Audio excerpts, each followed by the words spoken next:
Hey Boo, are you going to help us with math today? That's kind of what I thought. Well, we'll get started without ya. You keep sleeping. Hey second graders, how are you today? Today we are going to look at lesson 9.9's math boxes, which would be review for you, and it's on page 227.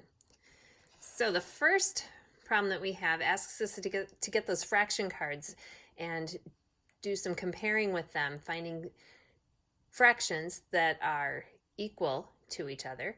And if you don't have your fraction cards, you could certainly draw pictures, and that might be helpful for you too. The first thing that I want to do is remember that if they're telling me 3/4 is the fraction, I've got to remember that my numerator is the top number, 3, and my denominator, the number on the bottom, is 4. I'm getting that from our problem here, 3/4. And that means I'm going to have 4 equal parts. So if I'm drawing a picture, I have to make sure that those 4 parts are equal and even. Okay? Use your fraction cards. Find another name for 3/4. So we want to know, what is 3/4 equal to? Circle the best answer. 1/2, 3/8, 6/8, or 2/3. If I drew a picture, my picture might look like this. I'm going to start with a rectangle and divide it into 4 equal parts as best I can. And if I'm talking about 3 of those 4 parts, that's how much I'm talking about. Now that would be the same as what?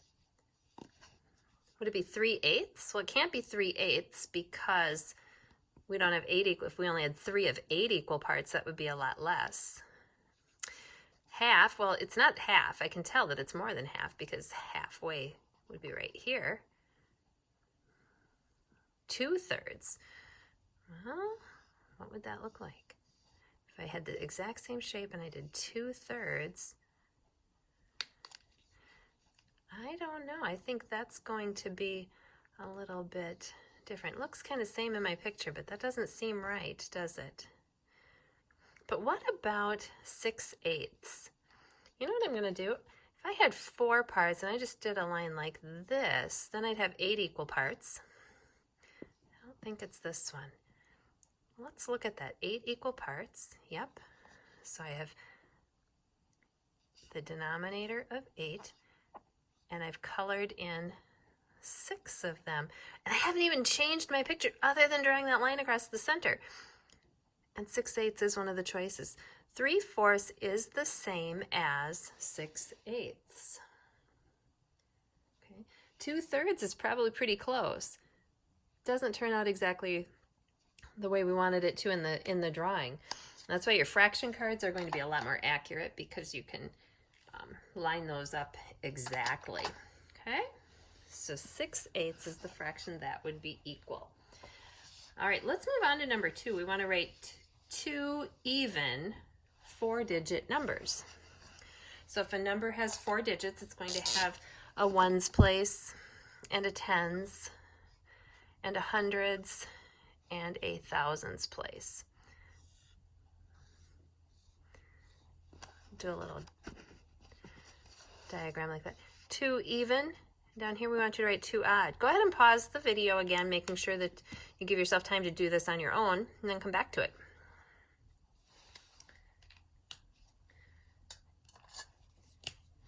Okay, so when you write an even number, you may have to make sure that the number that's in the ones place, the digit in the ones place, has to be even. When we write odd 4-digit numbers, as long as that number in the ones place, the digit in the ones place, is odd, the whole number is going to be odd. So some examples that I have for even numbers might be, and they have to be 4 digits, so I could use 2,380. Now it's got to be even, so I'm going to put a 4. I would maybe have 3,150 and another even number, 56. 0, 2, 4, 6, 8. Even numbers are so great.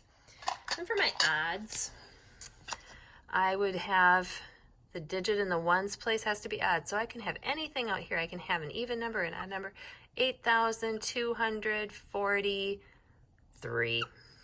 And another one, you go ahead and make sure you've written yours.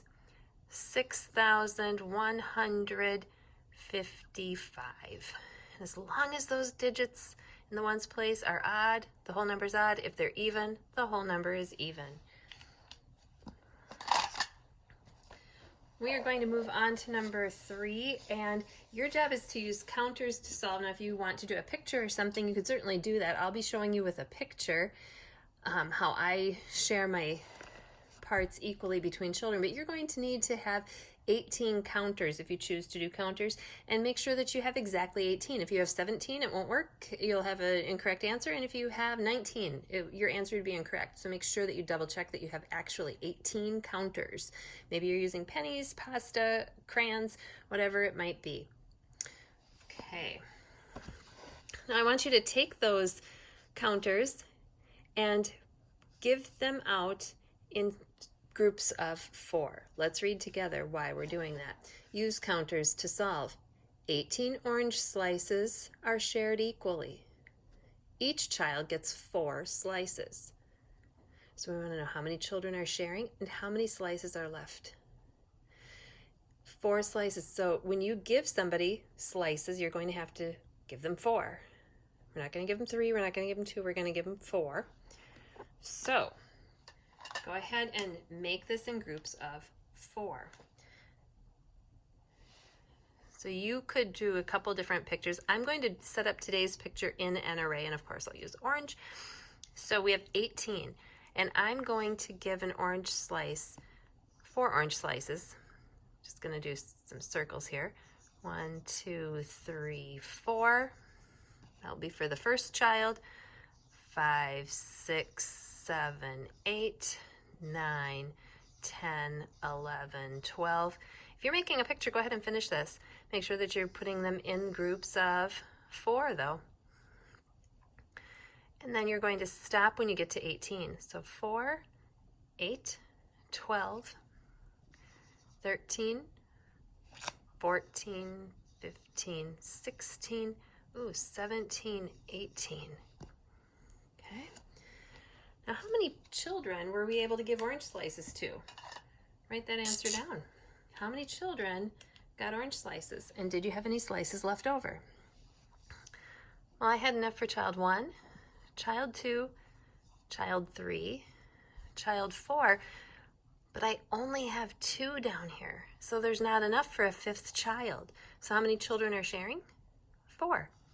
How many slices were left over? 2 slices. 2 slices were left over. Fill in the missing amount. I had 38 cents. I spent blank. I have 15 cents left. So this person spent some money. They started out with 38 cents. That's an important number. I'm going to write that down. And they have 15 left.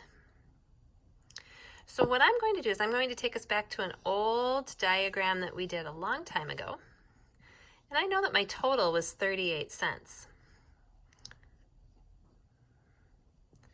And I have the 2 parts. I have the part that I spent, and I have the part that's left.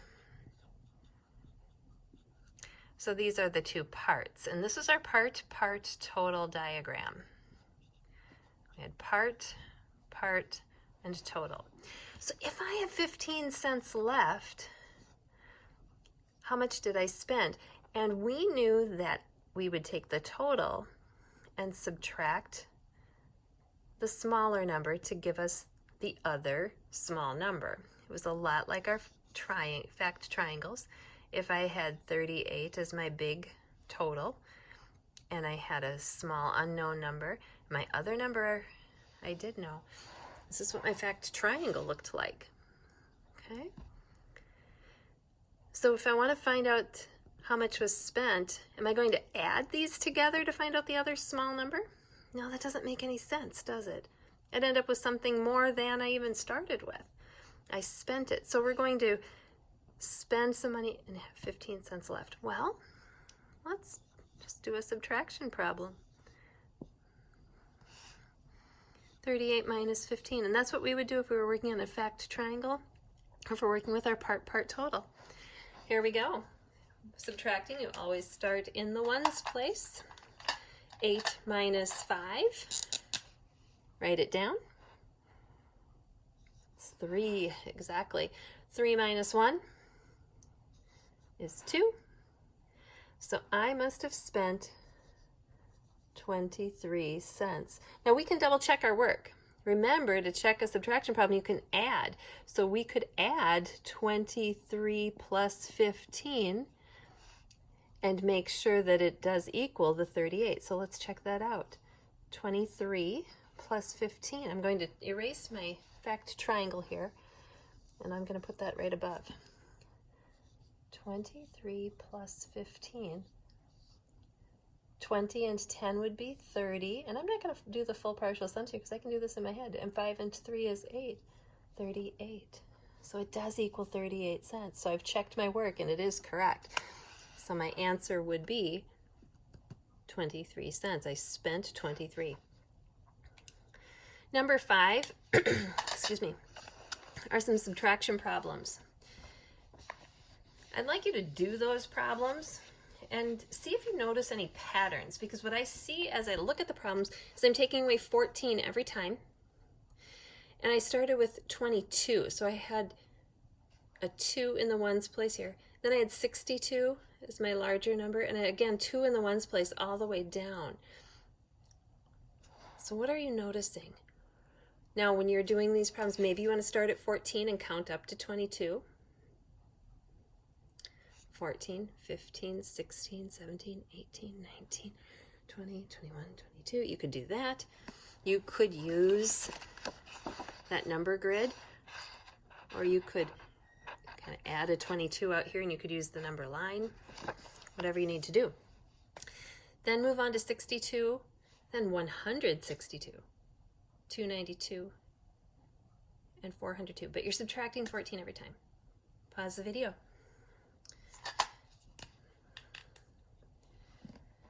So you might have noticed when I had my fingers counting, the easiest tool that I have are my hands. So if I started at 14, and I can just count up to 22 and see how many I'm adding on. 14, 15, 16, 17, 18, 19, 20, 21, 22. So I added on 5 and 3 more. That's 8. So my difference is 8. 22 minus 14 equals 8. But now what about when I get to 62 minus 14? They're too far apart. I'm not going to be able to use my fingers to count on. So I could use my hundreds grid. I could actually just write that subtraction problem vertical up and down and figure it out.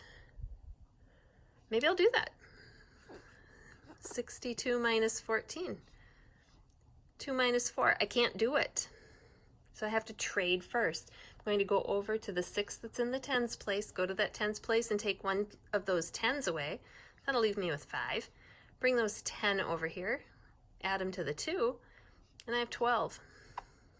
12 minus 4 is 8. 5 minus 1 is 4. 48. And look at, there's an 8 in the ones place and an 8 in the ones place in both of our problems. Now, what do you think 162 minus 14 would be? Well, I'm going to just take that problem I just did, and I'm going to add to it. What if I had a 1 in the hundreds place out here? I add another place. 1 take away nothing is 1. What's our new answer? 148. It's just going to be 100 more. Now, how about 292 minus 14? When I do that, I have an idea. I'm pretty certain that I'm going to have an 8 in the ones place. Okay. Can I do 2 take away 4? Nope. So I'm going to go to the tens place. I'm going to borrow 10. So that's going to leave me with only 8 tens over here, but I'm going to add those tens into the ones place. So that gives me 12. 12 minus 4 is still 8. 8 minus 1 is, write it down. 2 minus nothing is 2. And do I have do I have an 8 in the ones place? I sure do. Now how about 402 minus 14? Now if you're doing the subtraction problems, somebody might be asking or showing you how to do some trading, going way out into the hundreds place. And I'm going to show you that. And here we are. Let me give us some more space. 402 minus 14. Now here's the thing. You could also take off 10 and then take off 4 more. So if I knew 402, and I'll still show you the trade first and the regrouping there, but if you had 402 and you took off 10, well, that would be 392. And what if I took off 4 more? Well, if you take off 2, that would be 390.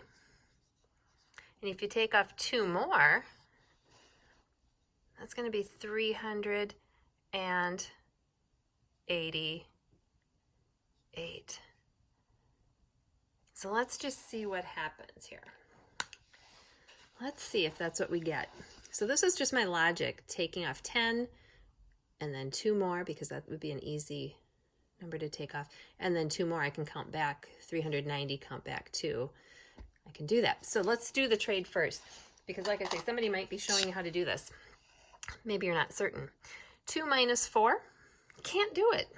If I only have 2, I can't take 4 away. Can I borrow from a 0? I can't. There's nothing for it to give to us. So I'm going to go all the way out to the hundreds place. I'm going to take 100 off. And I'm left with 3 in the hundreds place. But that means I'm adding 10 tens to the tens place. And that would give me 10. Now I have something to borrow from to give to the ones place. I'm going to borrow from the 10. My 10 will become a 9. And my 2 can become a 12.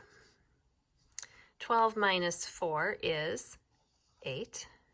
9 minus 1 is 8. And 3 minus nothing is 3. 388. So there's a lot of trading that happened up here. And it all works out just fine. But the other thing we can remember is that we can think in our head and just break it down. Take off 10, then take off 2, and take off 2 more, and that would be taking off 14 total. But we just took them off in parts.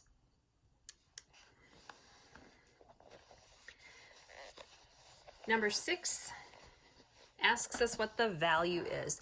So if we have a digit in the ones place, the tens place, hundreds place, thousands place, or 10,000s place, that determines what the value of that number is. How much is it worth?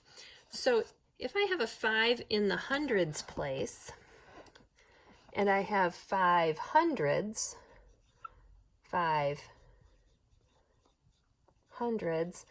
what's the value of that? Well, the value is 500.